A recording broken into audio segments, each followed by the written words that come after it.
Welcome to the video for the Chapter 1 Part 2 quiz review.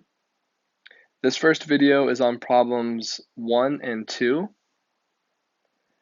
The directions state to multiply the following polynomials, write answers in simplest form. For number 1, you see we have a binomial times a trinomial, and then number 2, we'll do a trinomial times a trinomial. Rather than doing the same things on each of the problems, I will demonstrate two different methods. So for the first one, you're welcome to use whatever method you want for multiplying the polynomials. You can do the horizontal method, you can do the vertical method, you can use the area model. I'm going to go ahead and use a horizontal method for this one.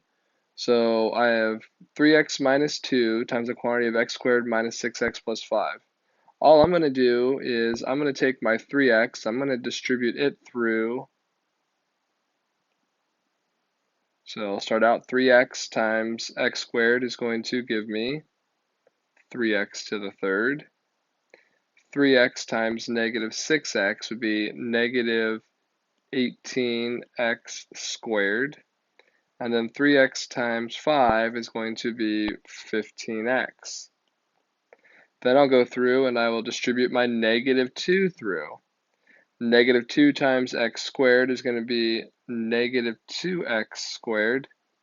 I've got negative 2 times negative 6, which is going to give me a positive 12x.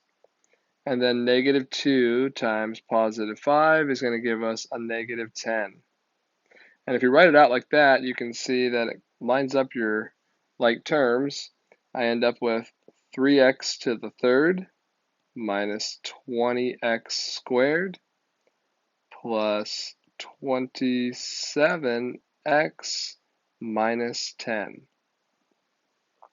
And that is our answer. Now for number 2, I have a trinomial times a trinomial.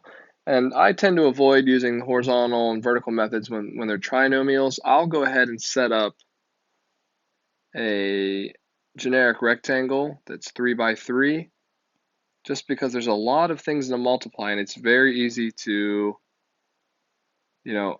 overlook something or forget to multiply something.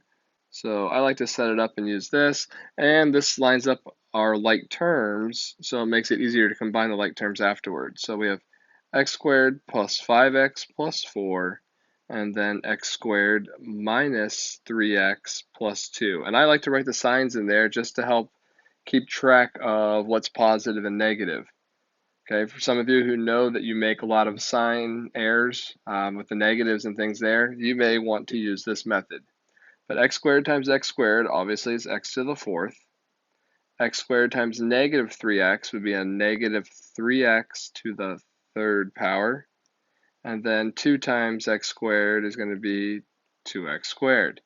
Nice thing about this also is you notice that the degrees kind of go in order, so it's less likely you're going to make a mistake and write down the wrong power.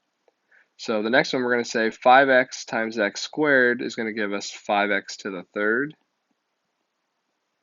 5x times negative 3x is negative 15x squared.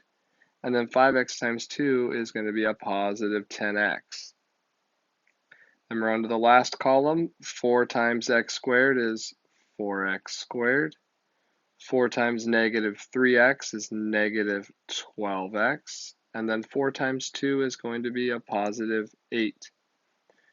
Okay, and you'll see again here, right, like I was mentioning before, it helps us to line up our like terms.